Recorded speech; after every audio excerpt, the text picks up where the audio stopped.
Oke, hello everyone. Good afternoon. Selamat sore semuanya. Semoga kabarnya baik ya. I hope you guys are doing great. And welcome to Global Millennial MUN School, batch 5.0. And this will be our first class as well as our first meeting. In total, there will be 4 meeting, ada 4 pertemuan ya. Dan selama pertemuan nanti kita akan menggunakan aplikasi teleconference Zoom untuk belajar tentang MUN dari basic sampai yang nantinya kita masuk yang ke teknis.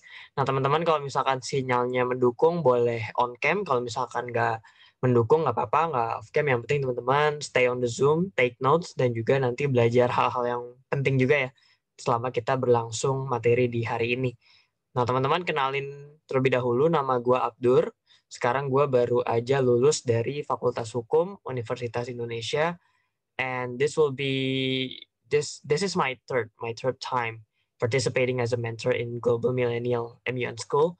And for the rest of our class, we will be using presentation materials as well as a module which the committee has prepared for all of you. Dan dari situ kita bisa saling belajar satu sama lain tentang MUN. Seperti itu. Okay, so I think everyone is here. Boleh absen dulu kali ya. Coba teman-teman boleh chat dulu nih di Zoom. You can say hello, you can say hi, you can say anything. Good afternoon probably. So that I know that you guys are on the screen since I want to see. Okay, thank you, Tiffany. Hello, Tiffany. Hello. Who's else? Oh, hello, James. Hello, Manda, Valerie, Shaharani. Okay, I think everyone is ready. Okay.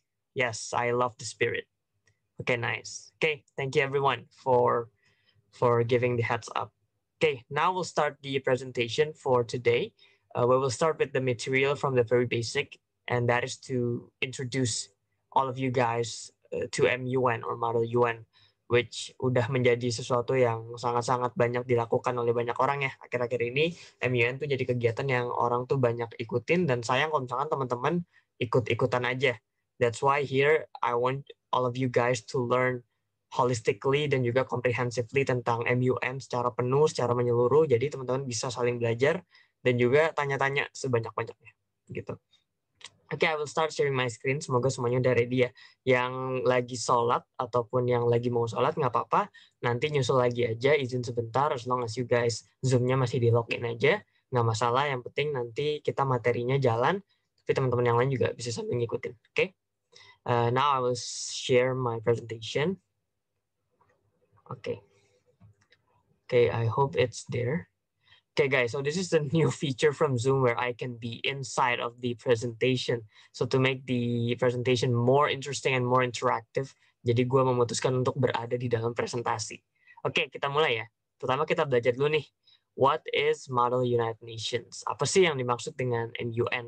Kan kadang kita kalau cuma lihat kata model UN, oh ini tempatnya model kah untuk ikut PBB gitu kan? Atau ini tempatnya apa nih maksudnya nih Model United Nations? Nah, kita mulai dari dua kata terakhir dulu nih, United Nations. Ya, teman-teman udah sering belajar ya dari SD, gue yakin udah mulai denger nih istilah United Nations atau bahasa Indonesia itu PBB, ya Perserikatan Bangsa-Bangsa. Nah, dia ini merupakan international organization, ya organisasi internasional yang dimana orang-orang atau member-membernya itu merupakan suatu negara, ya suatu negara dan bukan orang-orang manusia pada umumnya.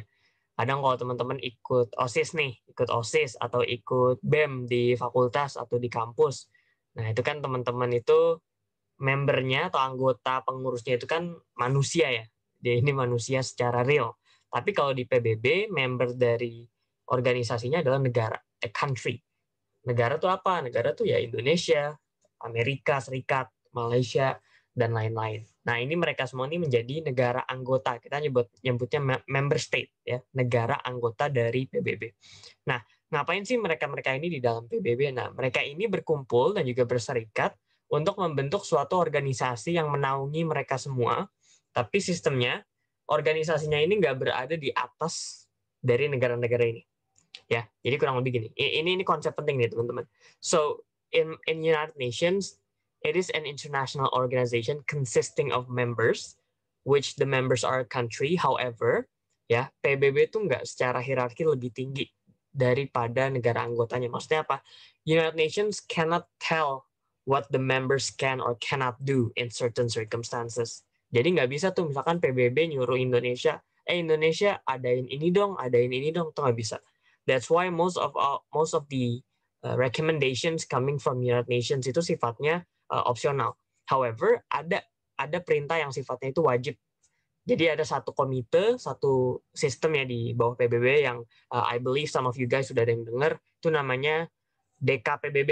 Nah, itu bahasa Indonesianya. Bahasa Inggrisnya United Nations Security Council atau Dewan Keamanan PBB. Nah, resolusi, kita nyebutnya resolusi ya, apa semacam hal yang udah disepakati, resolusi dari Dewan Keamanan PBB ini kalau misalkan sudah ditetapkan, ya sudah diresmikan, itu sifatnya binding, legally binding buat member yang ada di PBB.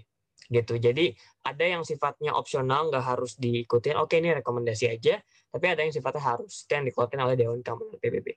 Nah, sekarang kita balik lagi nih. Kita balik lagi ke MUN. Nah, MUN, kata model di United Nations, di sebelum kata United Nations, itu artinya simulasi.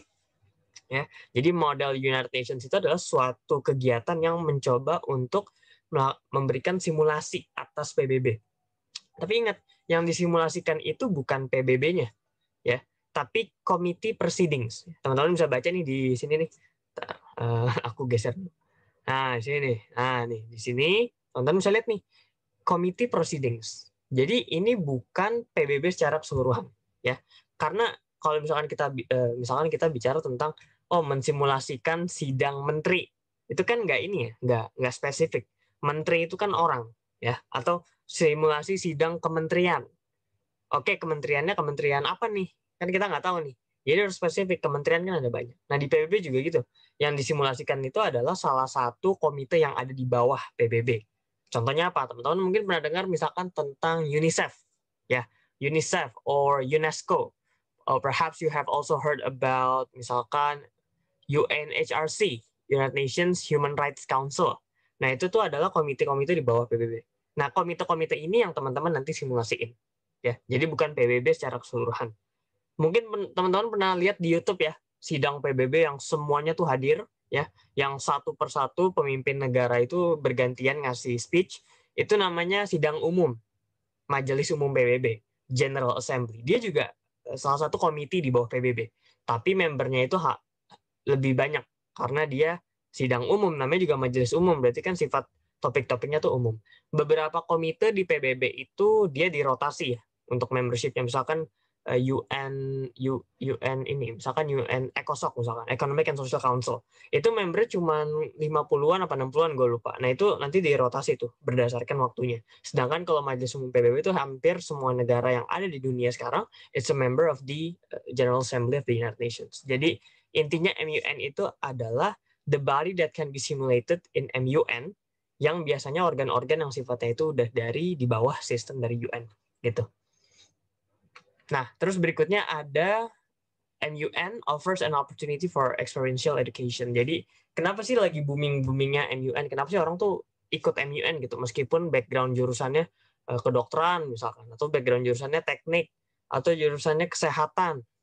Karena teman-teman belajar how to make a policy.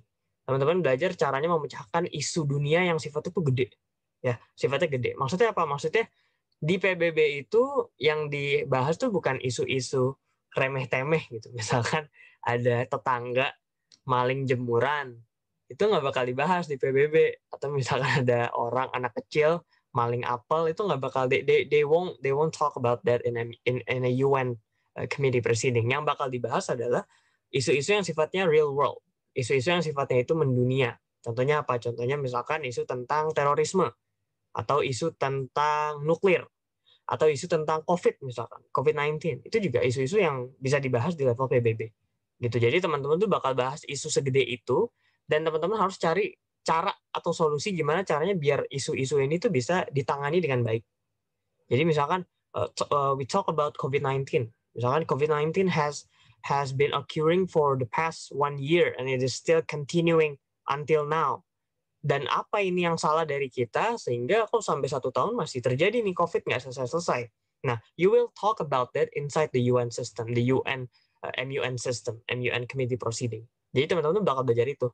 Baik sebagai representasi perwakilan negara teman-teman, atau sebagai bagian dari komitinya. Ya, maksudnya apa? Maksudnya gini. Misalkan Indonesia, teman-teman mewakili Indonesia. Nah, Indonesia saat diwakili oleh kalian, kalian tuh akan memperjuangkan aspirasi Indonesia. Oh, Indonesia pengen tuh COVID tuh jangan sampai karantina misalkan. COVID tuh jangan sampai membuat perekonomian tuh terhenti. Tapi di saat yang sama jangan sampai juga ekonomi jalan, tapi kasusnya juga angkanya naik. Nah, itu misalkan Indonesia tuh berpendapat seperti itu. Tapi ada negara lain yang berpendapat kita nggak boleh gitu, ekonomi stop dulu aja. Yang sekarang terpenting adalah kesehatan masyarakat. Kita harus pastiin ekonomi itu jangan sampai mengesampingkan kepentingan kesehatan masyarakat secara umum. Ada juga yang berpikiran lain. Ada yang berpikiran, COVID nih kayaknya bohong nih. Kayaknya bohong, konspirasi misalkan. Mending kita ekonomi jor-joran aja udah. Ada juga negara yang berpikir seperti itu. Nah, ini teman-teman akan dihadapkan sama negara-negara seperti ini, dan teman-teman harus berunding. Harus bernegosiasi biar apa? Biar mereka-mereka ini, dan teman-teman juga, itu bisa mencapai yang namanya kompromi, atau kesepakatan yang sudah disesuaikan sedemikian rupa. Jadi nggak bisa kita sebagai negara pengen 100% A, itu nggak bisa. Negara lain juga nggak bisa 100% B. Pasti ada ruang negosiasi di situ. Nah, di situ teman-teman belajar MUN itu soal itu. Itu inti dari MUN itu. Teman-teman mewakili negara, tapi teman-teman juga melihat kepentingan negara lain. Ya, gimana caranya gue bisa ngebujuk negara lain buat setuju sama gue, tapi di saat yang sama gimana caranya biar mereka setuju sama apa yang gue bilang, tapi gue nggak mengorbankan kepentingan negara gue sendiri. Nah, itu adalah segitiga kepentingan yang teman-teman harus pikirkan ya. Kepentingan kita, kepentingan negara lain, sama kepentingan bersama. Itu beda tuh. Itu dua hal yang berbeda. Gitu ya. I hope everyone understand from here. Dan itu basic dari MUN sebenarnya. Jadi MUN itu bukan ajang, gue Jokowi mau ngasih pidato, atau Donald Trump, Joe Biden mau ngasih pidato di PBB, abis itu udah enggak. Ada lebih daripada itu. Teman-teman bisa belajar tentang sistem ketatanegaraan dunia hanya dengan ikut MUN, dengan aktif lah istilahnya gitu. Dengan ikut beberapa MUN, teman-teman bisa belajar situ. Okay, so that's the basic of MUN ya. You will learn about policy making, then you will also learn about how to craft a solution for real world issues. Gitu ya. Oke, kita lanjut. Oke, ini definisinya ya. Ini gue pindah ke sini. Oke, so before I move on, kalau ada yang mau nanya, langsung unmute aja mic-nya. Please do unmute your mic ya immediately. No worries, nggak apa-apa potong gue di tengah-tengah. Ntar gue jawab langsung saat itu juga. Atau teman-teman kalau misalkan lagi bermasalah jaringannya, you can type your question on the Zoom chat box. Nanti gue lihat, karena nanti notifnya muncul nih di gue nih. Ntar ada nyala-nyala kuning-kuningan di Zoom chatnya tuh. Nanti gue lihat, nanti gue jawab saat itu juga. Ya. Kenapa kayak gitu? Karena this material for today itu slide-nya aja ada. Slide-nya ada 19 teman-teman. Jadi perhaps we will have questions along the way ya, tapi nggak apa-apa. Nanti nanya setelah materi juga ada sesi tanya jawab. Oke, so kalau ada yang mau nanya silakan aja. Oke, now we move on to definition. Ya, definition ini di MUN tuh banyak sebenarnya. Cuman ada 4 nih yang intinya. Pertama, council sama committee. Ya, dua-duanya sama sebenarnya. Dua-duanya sama. Intinya adalah organisasi internasional yang ada di bawah PBB. Contoh, UNHRC, Komite Hak Asasi Manusia PBB. UN Women, Komite Urusan Wanita PBB. UNSC, United Nations Security Council, itu Dewan Keamanan PBB, dan seterusnya dan seterusnya. Ini adalah council atau komite dari PBB. Ya, ingat ini yang kita simulasiin, bukan PBB secara keseluruhan. Oke, itu yang pertama. Yang kedua, study guide. Guide for research and further preparation made by the chair. Chair itu siapa sih? Chair itu bukan kursi ya, tapi chair itu adalah orang yang akan memimpin moderasi atau memimpin jalannya sidang nanti. Kan teman-teman kalau sidang di kelas misalkan, atau misalkan teman-teman ikut suatu kelas di kuliahan, kan pasti ada dosen yang memimpin jalannya kuliah kan? Atau misalkan teman-teman ikut rapat keluarga nih, rapat keluarga bahas liburan mau kemana nih? Where do we go for vacation? Itu kan ada yang mimpin juga, misalkan ayah atau misalkan kakak atau siapa gitu. Nah, ini di MUN it's the same thing. Ada yang namanya chair. The chair is the one that leads and also moderates the session. Tapi mereka juga bertugas untuk bikin yang namanya study guide.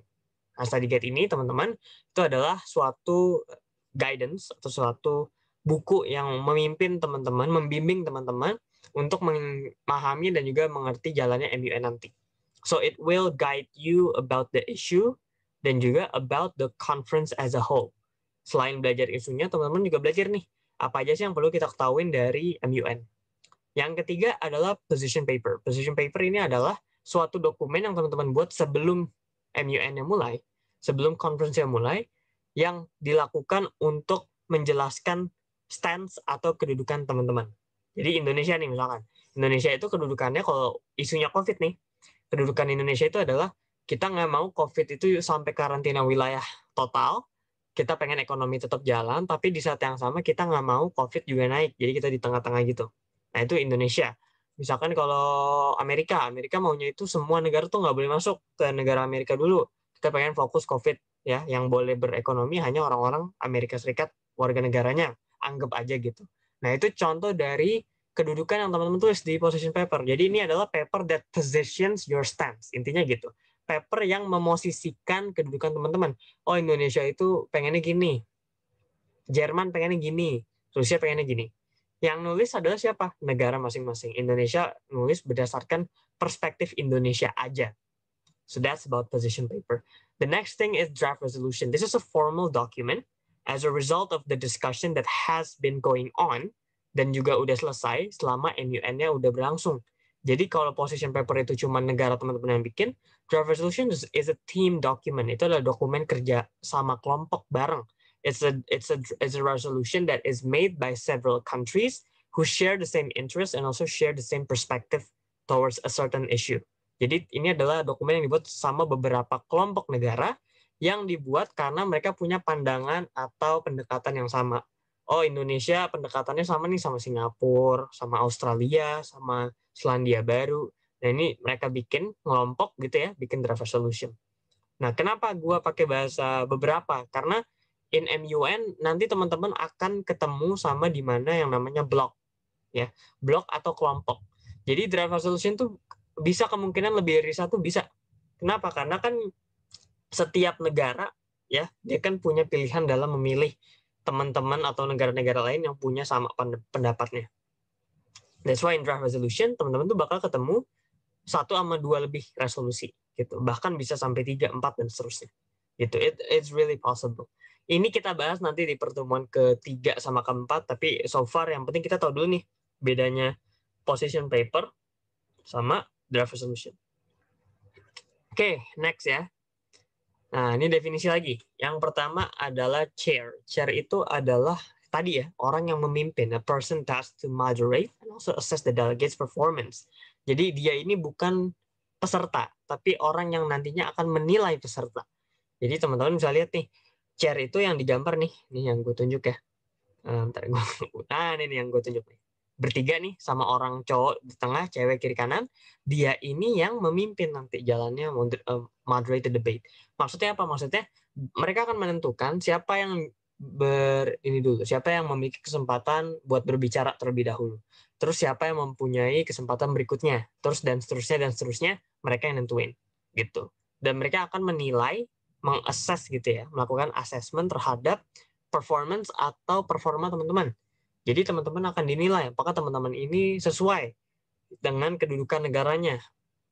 Yang diwakilin Indonesia tapi yang diomongin kok beda gitu. Nah, itu akan dinilai sama chairnya. Kamu harusnya gini, itu akan dinilai ya. Kalau placard itu yang diangkat ya, ini contohnya nih. Ini yang perempuan nih lagi ngangkat kan ya, ngangkat placard.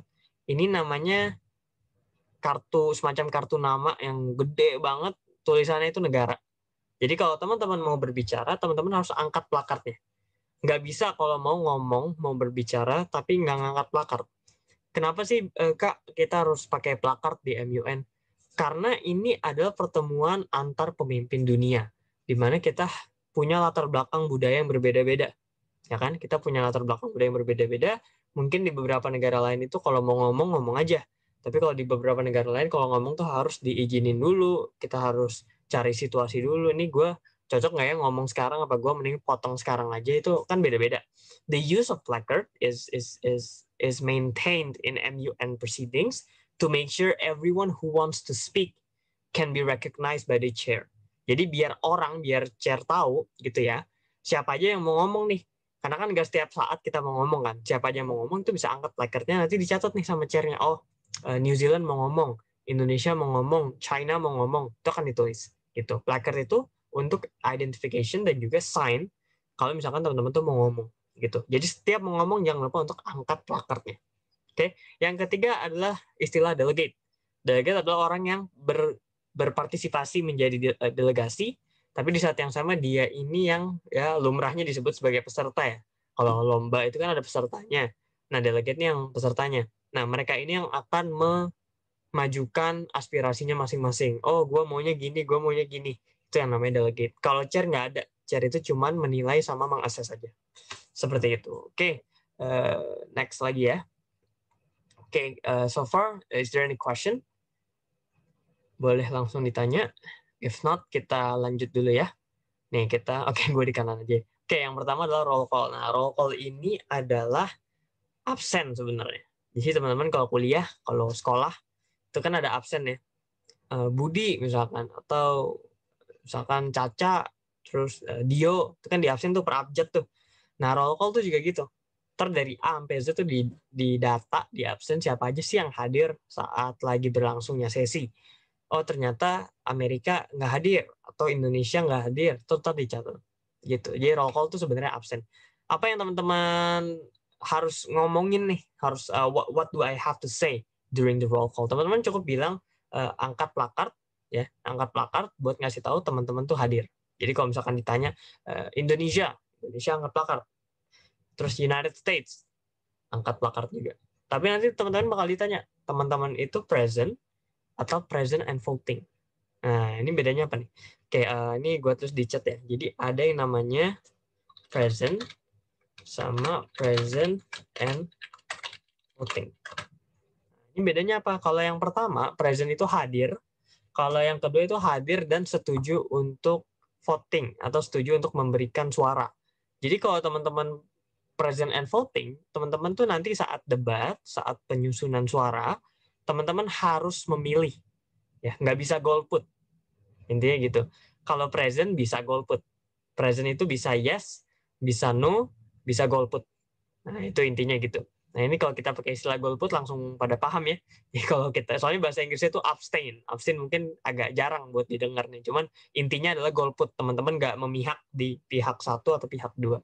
Gitu. Nah, habis itu baru ada nih. Kita naik ke atas nih yang namanya General Speakers List. Apa sih General Speakers List? General Speakers List adalah, atau JSL ya kita nyebutnya. Ini adalah sesi di mana teman-teman akan diberikan waktu kurang lebih 1,5 menit untuk memberikan speech tentang hal yang sifatnya general terhadap suatu topik yang lagi dibahas. Contoh, COVID. Teman-teman akan membahas secara umum. Oh, kalau di negara teman-teman tuh kayak gini loh. Kalau di negara lain tuh kayak gini loh. Gitu. Itu general speakers list. Jadi teman-teman kurang lebih waktunya itu sama 1,5 sampai 2 menit tergantung chairnya. Itu nanti akan ditentuin siapa aja yang bakal berbicara secara umum tersebut.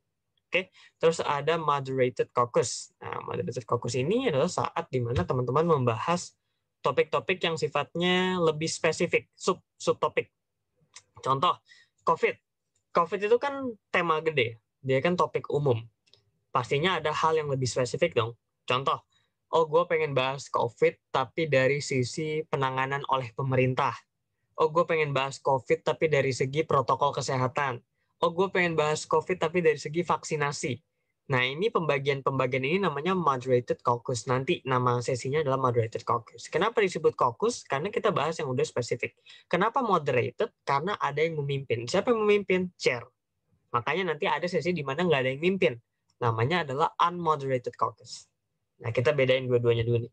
Kalau moderated itu nanti teman-teman ya akan diberikan waktu untuk mengajukan proposal, semacam proposal skripsi lah, tapi enggak. Ini proposal yang sifatnya simple. Teman-teman cukup ngusulin lebih baik kita bahas ini atau ini.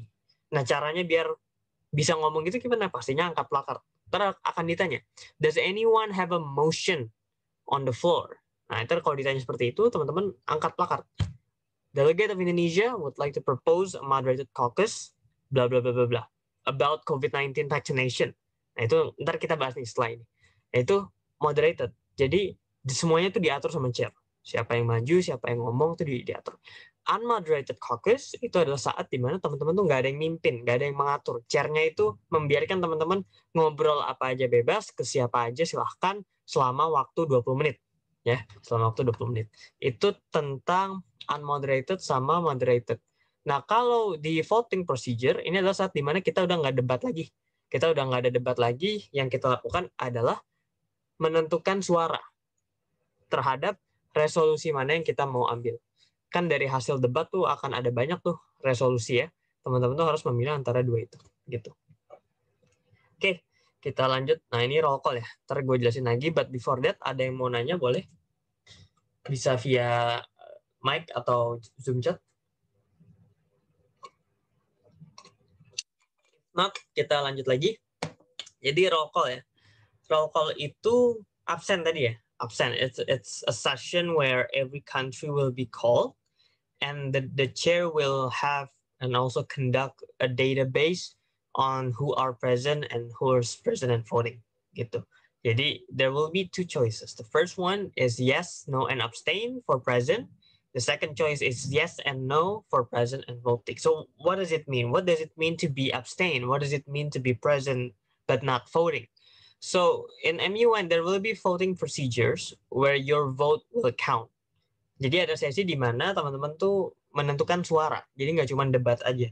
Suara terhadap apa? Menentukan suara terhadap hal yang disetujui.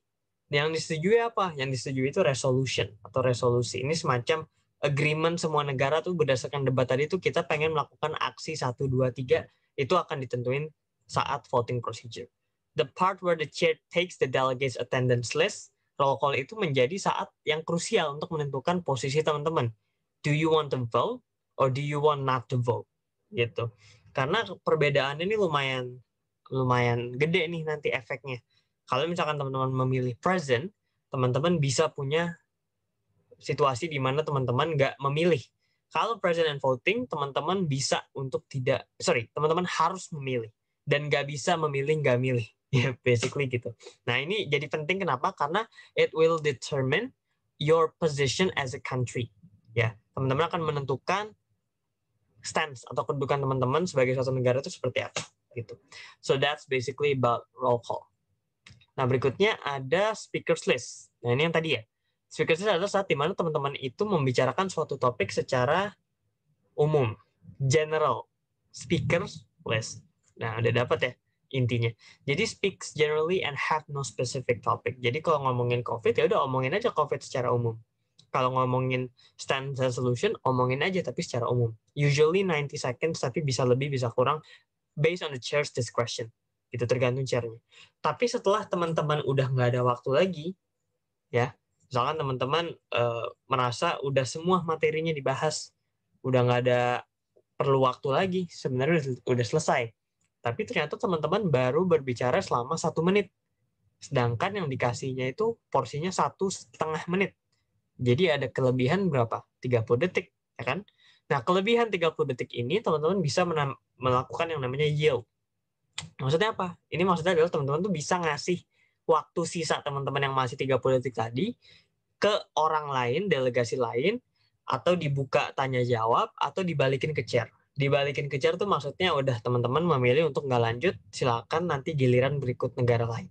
Jadi misalkan Abdur nih, gue ya, udah ngomong 1 menit, tapi ada 30 detik lagi, gue memilih untuk, oke, gue nggak mau ngasih ke siapa-siapa deh, gue pengen balikin aja ke chair. Itu artinya kita memilih untuk menghabiskan semua waktu kita di yield ke chair, ya. Habis itu kita duduk, giliran berikutnya maju lagi. Kalau to other delegates, teman-teman bisa ngasih ke siapapun nih 30 detiknya. Misalkan delegate of Indonesia would like to yield the time, the remaining 30 seconds to the delegate of United States, misalkan gitu. Jadi nanti Amerika akan bicara selama 30 detik operan waktu dari Indonesia. Nah, setelah itu, gilirannya Amerika, dia bisa maju lagi. Karena itu kan giliran normalnya dia. Normalnya dia adalah waktunya itu gilirannya setelah Indonesia tuh dia ngomong gilirannya. Tapi karena dia di yield, dia jadi punya waktu tambahan lagi. Gitu. Kalau to POI itu points of information, ini maksudnya adalah teman-teman itu ngasih waktunya ke floor Tapi tanya jawab, bukan ngasih ke secara spesifik ke Amerika 30 detik enggak, ke Jerman 30 detik enggak, tapi ke floor. Delegate of Indonesia would like to yield the time for question and answer atau points of information. Nah, teman-teman nanti akan dipersilakan untuk menjawab pertanyaan dari floor. Misalkan Jerman angkat plakat nih. Delegate of Germany would like to ask the delegate of Indonesia about the procedure of preventing COVID-19 internationally. What do you think should be done in order for us to prevent COVID-19? Misalkan seperti itu pertanyaannya. Nah, Indonesia akan jawab, thank you, delegate of Germany. We believe that COVID-19 can be prevented by doing A, doing B, doing C. Nah, setelah menjawab pertanyaan Jerman, ternyata masih ada sisa 15 detik. Nah, Indonesia bisa yield lagi. Delegate Indonesia would like to yield the time again for points of information. Itu nanti bisa nanya lagi tuh. Selama masih ada waktunya bisa. Tapi kalau udah habis, udah nggak bisa lagi, berarti giliran berikutnya. Indonesia waktunya sudah habis. Gitu ya. Itu general speakers list. I hope you guys understand. I know it's a lot to consume for someone who is new. However, kita pelan-pelan di sini. Jadi kalau ada yang mau nanya dipersilahkan. Kalau ada yang nggak jelas bisa ditanya. Atau misalkan teman-teman misalkan jelas nih. Tapi setelah kelas malam-malam nih nanti, iya tadi gue mau nanya ini tapi gue baru kepikiran sekarang. Nanti kan udah kelasnya sudah selesai tuh. Nah teman-teman boleh chat gue aja. You can chat me personally atau tanya di grup is also okay. Nanti gue jawab se-free gue. Nanti kita coba diskusi bareng-bareng. Karena kalau nanyanya di kelas berikutnya itu udah ganti topik. Nah, sayang kan kalau misalkan porsinya jadi kepecah-pecah. Mending kita focus on each class with each topic. Gitu ya. Kita lanjut lagi.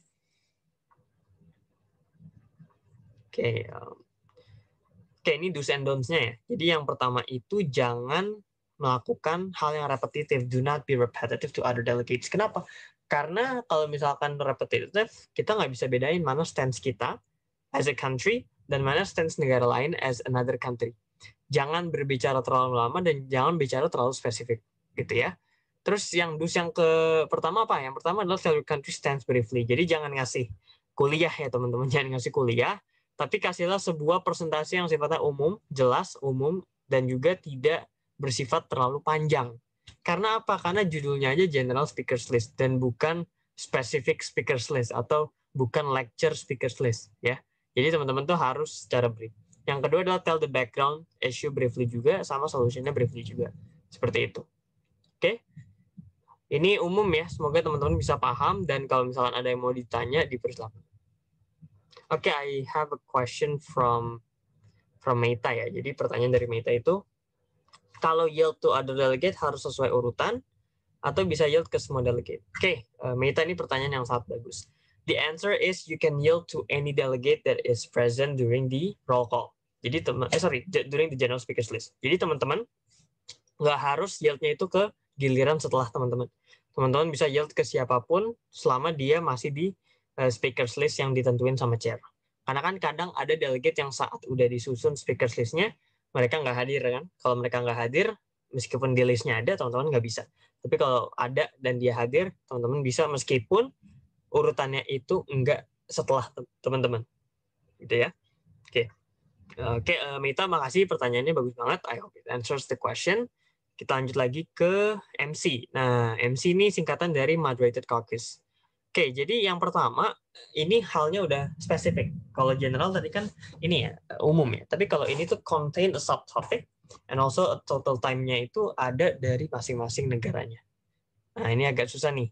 Maksudnya apa? Maksudnya teman-teman akan berbicara berdasarkan waktu yang diberikan oleh hasil diskusi rembukan. Jadi nggak selamanya teman-teman tuh akan berbicara 1 menit aja. Bisa aja teman-teman tuh berbicara 2 menit, atau 1,5 menit, atau bahkan 30 detik. It's very possible. Kenapa? Karena saat penentuan subtopik, itu ditentuin juga kapan total waktunya, dan berapa lama setiap negara itu bisa diperbolehkan berbicara. Contoh nih gue itu negara Indonesia. Gue propose nih, gue ngusulin subtopik. Delegate of Indonesia would like to propose a moderated caucus to talk about COVID-19 prevention for a total time of 10 minutes with 1 minute speaking time each. Jadi kalau 10 menit total, 1 menit masing-masing, berarti total delegate ada berapa? yang bisa ngomong di spend time tersebut. Berarti 10 bagi 1, ya kan? Artinya 10 delegate, masing-masing 1 menit. Total 10 menit. Tapi gue juga bisa nge-propose a moderated caucus for a total time of 20 minutes with 2 minutes speaking time each. Jadi totalnya ada berapa? 20 bagi 2, 10 orang. 10 orang, masing-masing 2 menit. Jadi totalnya 20 menit. So you will not only decide about the subtopic, but you will also decide about the total time as well as the each speaker's time. Nah, to make the debate more organized, topiknya tuh harus yang sifatnya mendetail, ya. Jangan yang sifatnya terlalu umum. Kalau yang umum ingat, itu tempatnya general speakers list. Passes 50% plus one vote. Maksudnya apa? Maksudnya gini. Kalau teman-teman udah ngusulin nih, tadi gue udah ngusulin, yuk kita bahas tentang pencegahan COVID 10 menit, 1 menit masing-masing. Tapi ternyata pas voting, itu yang milih proposal gue itu cuma 10 orang. Padahal total delegate-nya itu ada 50. 50% plus 1 dari 50 berapa? Jawabannya 26 kan? Setengah dari 50, 25 ditambah 1, 26. Minimal teman-teman harus dapat 26 vote untuk menentukan apakah usulan topik teman-teman itu bisa diterima atau dilanjutkan atau enggak. Gitu. Kalau misalkan di bawah 26, itu teman-teman nggak lolos. Meskipun subtopiknya bagus nih, atau masuk akal, logis, tapi teman-teman nggak bisa mencapai hal yang prosedural di sini, maka itu nggak pas. Gitu. Oke, ini kan voting ya. Voting dalam artian nanti akan siapa aja nih plakart yang naik tuh ada berapa nih. Nah, itu saat dimana teman-teman itu menentukan suara. Tapi ini bukan yang tadi present and voting tuh bukan di sini, bukan. Itu digunakan saat menentukan resolusi nanti di akhir voting procedure. Jadi ini voting juga, tapi dia bukan bagian dari voting procedure buat resolusi. Seperti itu. Oke, berikutnya moderated caucus. Moderated caucus yang kedua, ya, ini ada tentang penentuan subtopik dan template-nya. Ya, maksudnya apa? Maksudnya teman-teman tuh akan menentukan topik tadi tuh berdasarkan template yang ada. Jadi bukan teman-teman tuh ngomong tuh bebas enggak, tapi ada template-nya. Template-nya kayak gimana? Template-nya kayak gini. Delegate of France would like to propose a moderated caucus for 10 minutes total time with 1 minute speaking time each on the topic of the root cause of the issue. Jadi teman-teman harus ada template seperti ini. Kalau teman-teman lihat tuh template itu ada moderated caucus, ya, ada total time, speaking time masing-masing, sama topiknya apa, gitu. Kak, kita maksimal berapa menit nih kalau pengen nawarin? Nah, itu maksimalnya tuh udah ditentuin juga. Jadi kalau total time itu maksimal 20 menit, speaking time masing-masing tuh maksimal 2 menit. Jadi nggak boleh lebih dari 20 menit atau 2 menit masing-masing, tapi boleh di bawahnya. Jadi bisa nggak? Misalkan 20 menit, speaking time-nya itu 5 menit. Nggak bisa, karena speaking time-nya itu maksimal 2 menit. Kalau 20 menit, terus masing-masing 3 menit, nggak bisa juga, karena maksimal 2 menit. Tapi bisa nggak kalau misalkan 20 menit, masing-masing 1,5. Nah, itu harus dilihat dulu. 20 bagi 1,5, hasilnya koma-komaan desimal apa enggak? Kalau nggak ada, misalkan 20 nih. Ini gue sambil buka kalkulator nih sebenarnya nih. 20 bagi 1,5 itu 13,33. Nah, itu nggak bisa karena ada desimalnya. Jadi harus yang hasilnya bulat gitu. Oke? Jadi itu tentang template moderated caucus. Mungkin I'll give 1 minute atau 30 seconds buat teman-teman nyatet atau mau bertanya, dipersilakan ya. Karena setelahnya kita akan masuk ke topik yang baru. Silakan kalau ada yang mau nanya ya.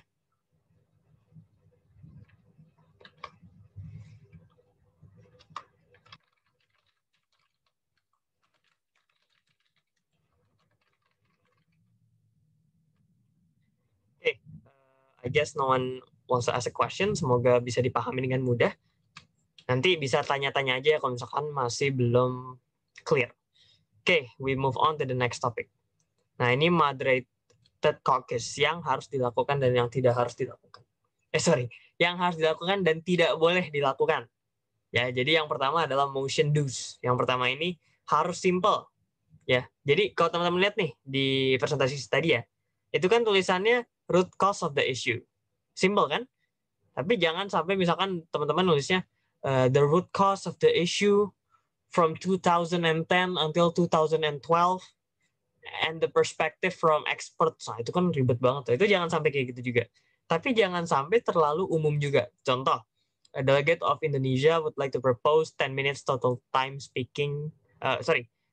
Delegate of Indonesia would like to propose a moderated caucus with a total time of 10 minutes. Terus speaking time-nya 1 minute masing-masing. On the topic of COVID-19. Nah, itu kan luas banget ya. Jadi nggak bisa tuh dipakai. Yang dipakai itu harus spesifik, tapi jangan terlalu ribet. Nah, itu harus pintar-pintarnya teman-teman dalam menentukan topiknya. Gitu. Kedua, easy to be understood and everyone can join as a speaker. Jadi teman-teman tuh harus akomodatif dalam memilih isu. Ya, kalau bisa sebanyak mungkin negara bisa berpartisipasi. Jangan lupa, sesi moderated caucus itu emang sesinya berdebat. Jadi kita ini emang harus cari tahu pendapat dari masing-masing negara. Terus give speech based on the motion. Nggak boleh ngasih speech berdasarkan motion yang beda. Contoh, teman-teman nggak bisa kalau misalkan motionnya lagi bahas vaksin COVID, teman-teman bahasnya tentang protokol kesehatan. Itu kan two different things. Jadi nggak bisa. Harus based on the motion. The motion that is decided by the speaker dan juga by the chair. Yang kedua, don'ts. Don'ts-nya itu yang nggak boleh dilakukan apa aja. Jangan jumping agenda. Ya, jangan agendanya bahas apa, teman-teman bahas yang lain. Jumping-jumping. Padahal belum ditentuin. Belum di voting. Redundant motion. Ini adalah mosi yang berulang-ulang. Kalau udah bahas vaksin, jangan dibahas lagi vaksinnya di mosi yang kedua. Terus jangan bikin speech yang tidak berdasarkan motion. Ya, gitu ya. Umum ya, buat moderated caucus, semoga bisa dipahami. Terus ada unmoderated caucus. Apa sih yang dimaksud dengan unmoderated caucus? Ini adalah tadi, kaukus yang tidak dipimpin atau dimoderasikan oleh si chair-nya ini, bertiga, board of chair. Jadi sifatnya informal. Sifatnya itu you can talk with anyone, you can talk about anything, but you have to talk about all of those under a certain time. Time-nya berapa? Normalnya sih 20 menit. Tapi bisa juga 15 menit, bisa juga 10 menit, based on the chair's discretion. Gitu. Jadi discretion itu apa sih? Discretion itu adalah diskresi atau kewenangan absolut dari chair. Jadi mau chair yang nentuin 20 kayak, mau chair yang nentuin 15 menit kayak, itu nggak bisa di challenge, nggak bisa dibandingin ya. Jadi harus ya udah itu emang ketentuan chair. Yang bisa di challenge adalah saat dimana teman-teman yang menentukan voting resolution-nya gitu. Itu adalah saat dimana chair itu nggak ada andil di situ, nggak ada. Dia cuma memimpin jalannya debat aja ya, sama penentuan waktu, penentuan siapa yang berbicara itu chair. Di luar itu the delegates are the ones who decide ya. Itu yang pertama. Yang kedua, nggak ada speaking time each ya. Jadi nggak ada 10 minutes total time, 2 minutes speaking time each, nggak ada. Yang ada adalah total time-nya aja. Contoh, delegate of Indonesia would like to propose an unmoderated caucus for 20 minutes total. Ya udah sampai situ aja. Karena kan informal, siapa aja boleh ngobrol. Yang penting ditentuin aja total time-nya berapa gitu. Terus able to propose after doing some moderated caucus. Jadi unmoderated caucus itu diajukan saat moderated caucus tuh udah berjalan beberapa kali. Nggak bisa baru mulai MUN, ya habis roll call, langsung would like to propose an unmoderated caucus, itu nggak bisa. Karena kan belum bahas apa-apa, apa yang mau dikokusin secara informal, ya kan? Kenapa sih orang mengajukan unmoderated caucus? Karena mereka merasa debatnya itu udah berjalan lumayan lama, tapi mereka melihat adanya stagnancy atau backlogs antara diskusi yang sudah terjadi dengan diskusi yang diharapkan. Ya, mereka berpendapat, oh ini kayaknya gue perlu ini nih ngobrol lebih lanjut sama negara ini. Tapi gue nggak bisa ngobrolnya kalau dibatasin sama waktu kayak di moderated caucus. Gue pengen ngomong itu informal, tanpa ada batas waktu, tanpa adanya batas-batasan sesinya. Gue pengen tuh bebas. Nah itu adalah saat dimana teman tuh mengajukan unmoderated caucus gitu. Terus UMC usually is used for making a block and drafting. Jadi ini saat dimana teman tuh cari teman ya, cari teman sama cari cara untuk mulai drafting. Ditulis dari awal. Oh, delegate ini maunya ini, delegate ini maunya ini, gitu. Nah, the details on what we type, on what we draft, on what we ketik di dalam drafting, itu kita bahas di pertemuan yang kedua. Pertemuan keempat terakhir ya, itu bahas tentang drafting. Nanti kelas berikutnya kita bahas tentang position paper yang dikumpulin sebelum jalannya MUN. Oke, we'll talk about more on that later. Kita lanjut lagi di sini. Nah, ini yang kedua. Template-nya tadi ini ya cuman simple ya. Mauritius would like to propose an unmoderated caucus for 15 minutes. Ya udah itu aja. Nggak ada speaking time, nggak ada topik. Nah, jangan lupa nggak ada topik. Jadi kita nggak perlu nentuin topik kalau misalkan kita pengen ngajuin unmoderated caucus gitu. Kenapa Kak nggak ada topiknya? Ya itu tadi, ini unmoderated. Teman-teman silahkan bahas apa aja. Mau bahas topik yang umum, bahas yang spesifik, itu benar-benar diserahkan ke teman-teman gitu. Oke, berikutnya do's and don'ts ya. Pertama harus diplomatis, jangan bersikap tidak sopan ya ke negara lain. Ingat, meskipun simulasi, but always simulate yourself as a real diplomat, a real representative dari suatu negara. Dan nggak mungkin negara berbeda ngobrol sama negara yang juga berbeda itu tanpa manner gitu, tanpa adanya manner yang baik. Jadi you have to be diplomatic and you have to listen to others. Jangan cuma ngomong, oh we believe that we can tackle this by doing this. We believe that this should be done. We believe that we have to do this. Kapan kita dengerin orangnya kalau misalkan kita selalu the ones that talk ya. Jadi ini penting. Terus yang ketiga adalah try to create a blog ya. Ini adalah saat dimana teman-teman tuh nyari teman sebenarnya. Maksudnya apa? Carilah teman atau negara yang udah mulai satu frekuensi ya, bahasanya gitu ya sekarang. Atau satu visi misi. Bisa juga satu solusi yang sama. It is also possible. Jadi tergantung dari nyarinya tuh dari apa gitu. Yang ketiga dari don'ts ya, itu ada don't be too dominant. Jangan motong orang saat like dia ngomong, sama jangan tidak etis ya, unethical. Jangan orang lagi ngomong dipotong, orang lagi ngomong teriak-teriak, jangan ya. We have to be diplomatic and don't be unethical gitu. Oke, before we move on, is there any question on the floor? Boleh ditanya di Zoom chat atau di unmute juga boleh. So this is the introduction of MUN. Ini basics yang harus teman-teman ketahui istilahnya, dan teman-teman harus bisa menentukan ya, kira-kira oh ini agendanya lagi ngapain nih, atau oh ini lagi bahas apa nih, oh ini lagi unmoderated caucus, oh berarti kita nggak perlu bahas topik tertentu nih, kita bisa bahas apa aja. Atau misalkan teman-teman, oh ini gue pengen nyari topik yang bisa mendapatkan vote yang banyak, berarti gue harus nyari topik yang bisa menuai perhatian atau menuai ketertarikan orang delegasi lain buat memilih topik gue gitu. So this is how it works in MUN. You have to decide if your motion is appealing enough gitu. Jadi selain teman-teman harus pintar, teman-teman juga harus pintar menentukan cara bernegosiasi. It's really important gitu ya. Okay, we are reaching to the last slides. The remaining last slides, ini belum yang terakhir, tapi the remaining last slide. Yang pertama, my tips for speech ya. Well, it's my tips and my committee's tips as well. Jadi yang pertama adalah teman-teman tuh harus grab attention. You have to be able to grab attention for you to understand bahwa kalau misalkan teman-teman pinter sendiri, itu nggak cukup di MUN. Maksudnya apa? Maksudnya you have to grab attention in a way that you can invite people to agree with you, but at the same time you can make an agreement with that country. Ya, jadi teman-teman tuh harus pinter bikin solusi yang baik, tapi jangan lupa pinter buat mempersuade orang, membujuk orang buat memilih nih mosi kita atau topik kita. Because it's a skill, it's a people skill that has to be trained over time. Jadi ini tuh bukan belajar Microsoft Excel yang dimana oh kita bisa belajar nih 10 menit tentang rumus ini atau tentang desain di Canva. Enggak, this is a skill yang emang harus dilatih bertahun-tahun ya, if not decades gitu.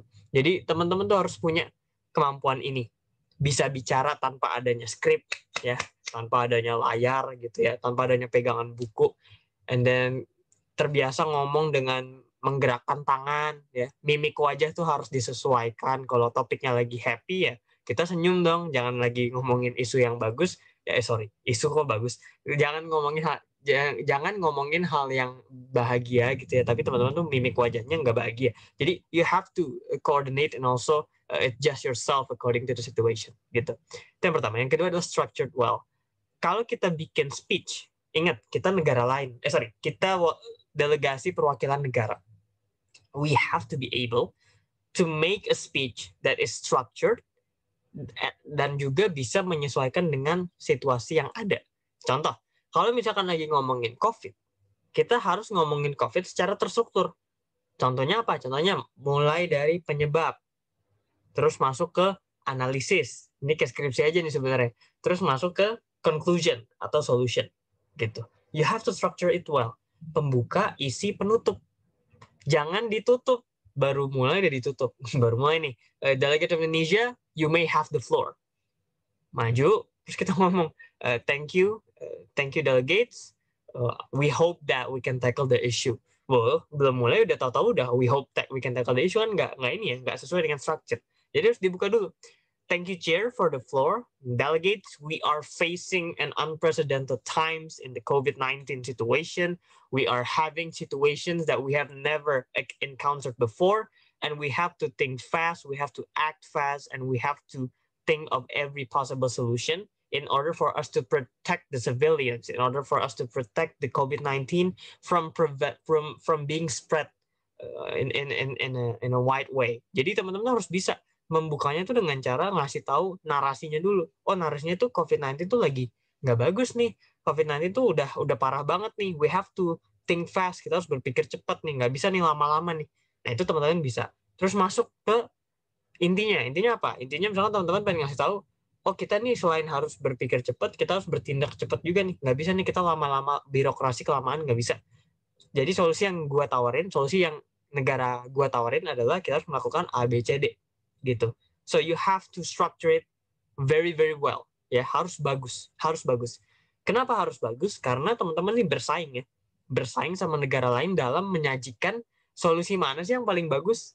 Nanti kan yang dipilih berdasarkan itu. Ya, nggak bisa solusi biasa-biasa aja dipilih, itu nggak bisa. You have to be clear and you have to be on point. Gitu. Oke, itu yang ketiga ya, clear and on point. Jadi jangan bertele-tele, ya, jangan kebanyakan mikir ya. We have to be clear and we have to be on point. Oke. Berikutnya ini dusnya ya, seperti biasa pakai formal suits, pakai jas ya. Buat yang laki-laki, buat yang perempuan bisa pakai blazer atau formal suit apapun lah yang sifatnya formal. Terus pakai third person, jangan pakai I, jangan pakai me ya. Jangan ngomongnya I believe we have to do this, jangan. Ngomongnya itu adalah delegate of your country, misalkan Indonesia, delegate of Indonesia believes that we have to do this. Jadi harus pakai kata kerja orang ketiga. Kenapa? Karena kan kita representasi negara, bukan kita ngomongin diri kita sendiri gitu. Yang ketiga harus riset, ya, harus diplomatis, speak up, always prepare, jangan nggak ada prepare, harus nyiapin dulu datanya bener nggak nih? Kan kita pakai data nih ngomong nih. Terus respect the chair, ya, jangan sampai teman-teman itu tidak menghormati chair. Kenapa? Karena nanti penilaiannya buruk. Ya, karena kan chair kan juga menilai. Selain dia memimpin session, mereka juga menilai. Gitu. Terus ada don'ts-nya. Ada don'ts-nya. Don'ts yang pertama adalah never use t-shirt because it will be disrespectful to the forum. Jangan pakai kaos kayak gue sekarang. It will be disrespectful to the forum. Karena ini kan sesi di mana teman-teman itu akan bertemu dengan banyak negara. Ya, anggaplah seperti itu. Jadi pakailah shirt yang casual gitu.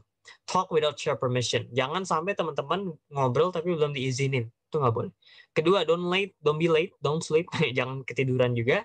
Karena nanti memengaruhi penilaian chair ke teman-teman. Sama jangan panik. Ya, tenang aja. Ya, take it easy. Dan juga take it slowly. Pelan-pelan aja. Bikin speech-nya pelan-pelan. Ngomongnya pelan-pelan. Karena kalau pelan-pelan kan biasanya lebih matang orang kalau ngomong. Oke, gitu ya. Tips for research. Ya, yang pertama ini adalah, know the mandate. Mandate itu adalah kewenangan. Contoh, UN Human Rights Council. Komitenya hak asasi manusia. Jangan ngomongin hak asasi yang lain. Hak asasi perusahaan misalkan. Jangan ngomong gitu. Ngomongin hak asasi manusia. Gitu. Know the background topic and the problem of the issue. Jadi cari tahu inti masalahnya itu apa. COVID. Oh, masalah utamanya COVID adalah protokol kesehatan ini kurang ketat. Kurang jelas lah. Misalkan seperti itu. Itu bisa juga. Understand the framework, past action. Contoh, jangan ngasih solusi yang udah ada di awal, tapi nggak terbukti efektif. Contoh, udah ngajuin apa, tapi ternyata, oh kok diajuin lagi gitu kan, padahal udah nggak efektif, itu nggak bisa. understand your country stance ya, dan juga peran dari impact yang bisa diberikan ke negara yang ada. Jadi cari tahu nih teman-teman ini kedudukannya apa, Indonesia kedudukannya apa, kalau ngewakilin Inggris tuh sukanya apa, pengennya apa, itu harus di riset tuh sedemikian rupa. Cari di website negara pemerintahnya atau dan sebagainya, itu ada banyak. Yang terakhir, possible solution. Jangan ngasih solusi yang nggak realistis. Contoh, kita ingin memerangi kemiskinan dengan cara memberikan setiap orang 100 juta rupiah. Waduh, duit dari mana tuh? Ya kan, duit dari mana tuh? Itu kan harus dipikirin tuh, kondisi-kondisi kayak gitu. Bisa juga, misalkan topiknya apa? COVID misalkan. Kita ingin memerangi COVID dengan cara memberikan vaksinasi secara cepat gitu kan. Tunggu dulu, ini risetnya udah oke belum nih? Udah siap dipakai belum vaksinnya? Jangan main disebar, main dipakai aja. Jadi you have to think as a policy maker ya, sebagai pembuat kebijakan gitu. So that's my tips for research. Nah, ini ada PR, tapi tenang aja, PR-nya nggak wajib. PR-nya ini hanya untuk yang mau aja dan yang sempet dan yang pengen belajar. Jadi kita akan bahas tentang riset. Teman-teman silahkan riset apapun, topik apapun, negara apapun ya, berdasarkan perspektif negara apapun. Contoh teman-teman mau riset tentang COVID di Indonesia. Nah, teman-teman tulis tuh riset COVID nih sejauh ini di Indonesia tuh udah kayak gimana nih? Ya, bentuknya bisa esai, bisa PowerPoint ya. Nggak ada batasan berapa halaman, nggak ada, bebas mau 1 halaman, mau setengah halaman boleh. Kita belajar riset aja di sini. Kalau udah dikumpulin ke gua secara personal atau di grup juga boleh, kalau pengen di-share sama teman-teman nggak apa-apa, nanti akan gua beri feedback ya, hanya untuk yang sempat dan yang mau aja, jadi it's not obligatory for everyone gitu, karena I understand everyone has their own things to do kan, everyone has their own schedule. Jadi kita schoolnya ini di MUN GMMUN tuh jangan dibawa ribet, kita bikin santai aja. Jadi yang ada waktu luang silahkan bikin homeworknya, nanti kita bahas bareng-bareng.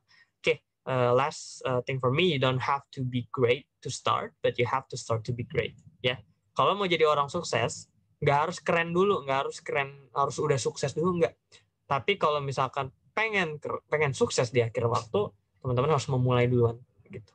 So that's my 2 cents on MUN. Udah jam 4 juga. Mungkin I'll entertain another question. Silakan kalau ada yang mau bertanya boleh. I'll wait for ya beberapa menit lagi kalau misalkan ada yang mau jadi penanya, silakan sebelum kita tutup. Enggak, saya mau nanya. Sure, boleh. Jadi tadi di unmoderated course itu kan udah dibebasin gitu ya, nggak ada waktu dan nggak ada moderator yang memimpin. Nah, tapi saya masih belum nangkep. Jadi ntar pas pelaksanaannya gimana ya? Kalau moderated kan jelas tuh dikasih waktu ngomong-ngomong terus gantian dengan delegates lain. Sementara untuk unmoderated ini jadinya gimana ya? Masa saling ngomong kan nggak kondusif ya jadinya. Jadi itu gimana ya detailnya? Oke, thank you James. Ini pertanyaan bagus banget. Jadi di unmoderated caucus itu emang nggak ada waktunya, nggak ada aturannya, sebenarnya bebas selama batas waktunya misalkan 20 menit. Silahkan mau bahas apa aja. Nah, sistemnya gimana? Sistemnya adalah teman-teman benar-benar dibebasin. Ya, di Zoom nanti kalau online ya. Kalau di Zoom itu teman-teman silahkan mau mau motong orang gitu ya, mau orang lagi ngomong dipotong, itu it's no problem sebenarnya, karena emang chairnya tuh nggak ngeliatin teman-teman. Itu sesi di mana teman-teman itu benar-benar dibebaskan buat ngomong sama siapa aja, berapa lama gitu. Teknisnya gimana? Teknisnya itu kayak ngobrol ya, bukan kayak giliran gitu, enggak. Tapi silahkan ngobrol kayak biasa aja. Kalau di offline MUN itu teman-teman boleh tuh keluar naik bangkit dari kursi gitu ya. Terus samperin siapa aja silahkan. Jadi di satu ruangan tuh bisa ada yang di pojokan berapa orang, di tengah-tengah lagi ngobrol berapa orang, di ujung pintu lagi ngobrol berapa orang. Itu emang sesi di mana sangat-sangat informal dan gak ada yang membatasi teman-teman. Gunanya apa? Gunanya biar teman-teman cari tahu aja nih, cocoknya sama siapa nih, atau misalkan pengen ngobrolin soal apa gitu. Jadi gitu sih James, nggak ada sistem bakunya, tapi cuman ada silahkan nih 20 menit mau ngomong apa aja, mau ngerumpi kemana aja silahkan. Nanti kita balik lagi 20 menit ke sesi yang mulai ada aturannya lagi. Gitu sih James, semoga menjawab ya. Oke Kak, thank you. Oke, siap. Oke, any questions from other participants? Silahkan. Mau nanya Kak. Yeah, sure. Tadi kan sempat nge-mention kalau misalnya kita harus pakai website yang terpercaya. Kira-kira ada nggak kayak saran website yang bisa kita pakai buat kita cari yang benar-benar terpercaya gitu? Oke, thank you Syahrila buat pertanyaannya. Jawabannya iya, ada banget ya buat kita cari tahu website mana sih yang bisa dipakai buat cari sumber yang bisa dipercaya. Pastinya adalah yang pertama adalah website-website dari institusi atau lembaga negara, itu udah pasti. Contoh, misalkan pengen ngeriset Amerika misalkan tentang pangan, tentang makanan nih, tentang supply food misalkan, tentang food chain misalkan. Itu bisa teman-teman cek di bukan ministry ya, kalau di Amerika tuh nyebutnya Department of Food ya, apalah itu namanya, gue lupa, pokoknya bisa cari di situ juga. Tapi selain itu teman-teman bisa cek juga di website-nya CIA. Kalau misalkan pengen cari profil secara umum nih, website-nya gue coba di Zoom chat, itu namanya World Fact Book ya, namanya World Fact Book. Itu teman-teman bisa cek profil negara masing-masing berdasarkan catatannya CIA. Contoh pengen ngelihat tentang Afghanistan, nah itu akan ditampilin tuh nanti populasinya berapa, terus benderanya apa, lokasinya di mana, itu akan dijelasin ya. Terus ekonominya apa, energinya apa, bidang-bidangnya apa. Ini gue sambil baca juga nih, ini ada banyak banget. Jadi ini salah satu website yang bisa dipercaya juga ya. But apart from that, selama websitenya itu resmi dari pemerintahnya si negaranya, I can say it can be trusted dan juga bisa diandalkan gitu sih. Jadi cara cari website yang bisa referensinya dipertanggungjawabkan, cari aja yang resmi dari langsung pemerintahnya. Seperti itu sih, Syahrila, semoga menjawab ya. Okay, any question from anyone? Boleh? Mungkin one more ya. Buat Zoom-nya nanti ini hasil recordnya kita upload dulu ke Drive. Nanti habis itu gue share buat yang nggak hadir atau yang pengen nge-rewind lagi ya dari awal, dari materinya. Mungkin tadi datang ya nyusul dan sebagainya, itu bisa dicek lagi di record dan Zoom ya. Oke, anyone wants to ask a question? I want to ask a question. Yeah, sure. Ini Kak, do you have any kayak past position papers atau kayak yang draft resolution kayak apa that you can give us as examples gitu? Oke. Thank you Valerie pertanyaannya. Jawabannya ada banget, nanti sebenarnya bakal di-share, dan kebetulan kelas kedua kita setelah ini tuh bahas position paper. Nanti kita akan share modul PowerPoint sama sekalian contoh position paper. Ya, nanti kita share-nya biasanya sih sebelum dan setelah kelas, tapi nanti tergantung sih, lihat situasi. Kalau misalkan kelasnya itu masih agak lama dilaksanakannya, misalkan seminggu dari sekarang, itu biasanya kita ngasihnya itu pas hari H atau pas setelahnya. Cuman kalau misalkan minggu-minggu ini, gue bisa kasih saat itu juga sekalian, biar nanti teman-teman belajar tentang materinya juga. Gitu sih. Thank you Valerie for asking. Oke, I guess that's all for today. Makasih yang udah datang ya di sore-sore ini. Semoga ilmunya kepake. Nanti kita ketemu lagi di kelas kedua. Kita voting lagi tanggalnya, jamnya berapa. Dan I'll see you again for the next class. Makasih ya semuanya. Dadah, selamat sore. Makasih, Kak. Yuk, sama-sama. Terima kasih, Thank you, Kak. Kak. Thank you.